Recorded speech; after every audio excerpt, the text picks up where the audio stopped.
मधुपुर के पुराना CO office मोड़ के समीप लोहिया चौक पर समाज सेवियों ने समाजवादी चिंतक एवं महान स्वतंत्रता सेनानी डॉक्टर राम मनोहर लोहिया की पुण्यतिथि मनाई। इस अवसर पर उपस्थित लोगों ने उनकी प्रतिमा पर माल्यार्पण कर उन्हें नमन किया। मौके पर समाजकर्मी घनश्याम भगत ने कहा कि डॉक्टर लोहिया स्वतंत्रता सेनानी के साथ साथ समाजवादी विचारधारा के थे। उनके सिद्धांतों और आदर्शों पर चलने से आज लोगों के अंदर एक नई ऊर्जा का संचार होगा। उन्होंने कहा कि भारत छोड़ो आंदोलन में महत्वपूर्ण भूमिका उन्होंने निभाई थी। उन्होंने किसानों की समस्या का समाधान के लिए हिंद किसान पंचायत की स्थापना की थी। लोहिया के बताए रास्ते पर चलकर ही समता मूलक समाज की स्थापना की जा सकती है, तभी विकसित देश का निर्माण संभव है।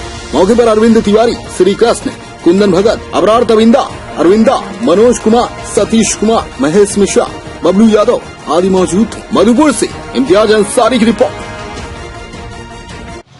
और डॉक्टर लोहिया देश के सबसे महत्वपूर्ण समाजवादी नेताओं में से एक थे। उन्होंने पहली बार जो है जाति पाति छोड़ने की बात की थी और लोहिया ने जो है चौखंबा राज की परिकल्पना पूरे देश को दी थी, जिसमें उन्होंने एक साहब कहा था कि सड़कें अगर आबाद नहीं रहेंगी तो संसद जो है आवारा हो जाएगी।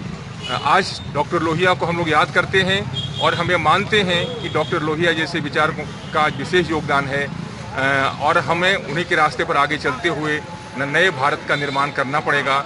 जो आज विषमता है उसको खत्म करने के लिए डॉक्टर लोहिया को याद करना जरूरी है। कि युवा वर्ग को लोहिया जी बराबर संदेश देते रहे हैं और लोहिया जी एक पार्लियामेंट में ऐसे व्यक्ति थे कि नेहरू जी को भी तुम बोलते थे। तो कई पार्लियामेंट के लोगों ने कहा है कि आप नेहरू को तुम क्यों बोलते हैं? तो मैं जनता का प्रतिनिधित्व करता हूँ, जनता इनको तुम बोलती है तो मैं भी इनको तुम बोलता हूँ। मैं जनता का प्रतिनिधित्व करता हूँ, जो जनता बोलेगी मैं उसी को करता हूँ।